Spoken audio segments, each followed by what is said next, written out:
Salut, ici Maxime Johnson au salon IFA Berlin avec la Sony Tablette S, une tablette qui vient d'être annoncée par Sony, qui devrait être lancée au Canada pour environ 500 $ vers la mi-septembre. Alors, écoutez, quand Sony a annoncé sa Sony Tablette S il y a quelques jours, la compagnie a dit ce n'est pas important d'être le premier sur le marché. Ce qui est important, c'est de lancer le meilleur appareil. Alors là-dessus, la compagnie faisait référence évidemment à Apple pour dire que oui, Sony était peut-être un peu en retard sur le marché des tablettes, mais qu'avec sa nouvelle tablette Android, il arriverait vraiment à reprendre beaucoup de chemin et même, selon la compagnie, devenir le deuxième fabricant mondial de tablettes dès 2012. Alors, est-ce que je suis d'accord avec cette opinion-là? Est-ce que c'est vrai que c'est pas important d'être le premier, mais que c'est important de faire le bon produit? Je suis d'accord, tout à fait. Ceci étant dit, malheureusement pour Sony, ce produit-là risque très peu d'être le bon. En fait, le design de l'appareil est beau. C'est quand même joli, surtout lorsqu'on s'en sert comme écran, comme cadre, par exemple, c'est joli. Alors, on peut peut-être s'imaginer que vraiment quelqu'un de très grand public va se dire « Ah, ben oui, pourquoi pas, celui-là, il est beau. » Mais honnêtement, c'est pas du tout, ça n'arrive pas du tout près de ce que d'autres tablettes font, entre autres, justement, évidemment, l'iPad d'Apple.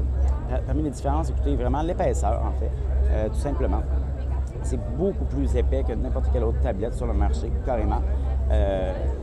C'est un problème. Je veux dire, si vous vous promenez avec ça, ça prend beaucoup plus de place dans votre sac.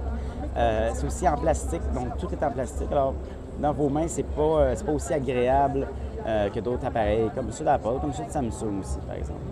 Là, je vais faire non, je ne veux pas fermer. Alors, au niveau des caractéristiques, écoutez, c'est comme d'autres tablettes sur le marché, donc un processeur Tegra double cœur cadencé à 1 GHz. On a une caméra de 5 VGA frontale, et une caméra de 5 mégapixels à l'arrière. 1 gigaoctet de mémoire vive. Elle va être offerte aussi en version Wi-Fi seulement, en version 3G et en version LTE. Donc, l'interface est vraiment Android Honeycomb avec quelques modifications. On peut voir ici, entre autres, dans la liste d'applications.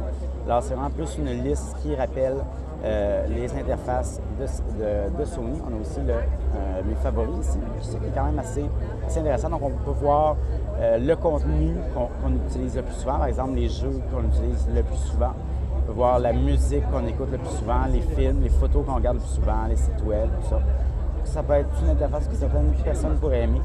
Donc, l'appareil devrait être lancé pour 500 $ la version 16 Go au Canada et 600 $ la version de 32 Go au Canada. Comme je disais, Sony a de grandes ambitions avec sa tablette.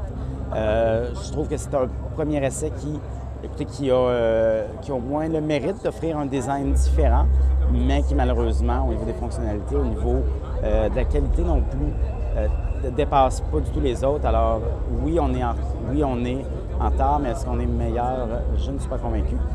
Surtout pas pour 500 $, alors qu'on sait qu'il y a des tablettes Android qui se vendent à 400 $. Ou sinon, pour 500 $, on peut avoir un iPad. Alors, pour avoir plus d'informations sur la Sony Tablette S, je vous invite à consulter mon site web maximejohnson.com/techno.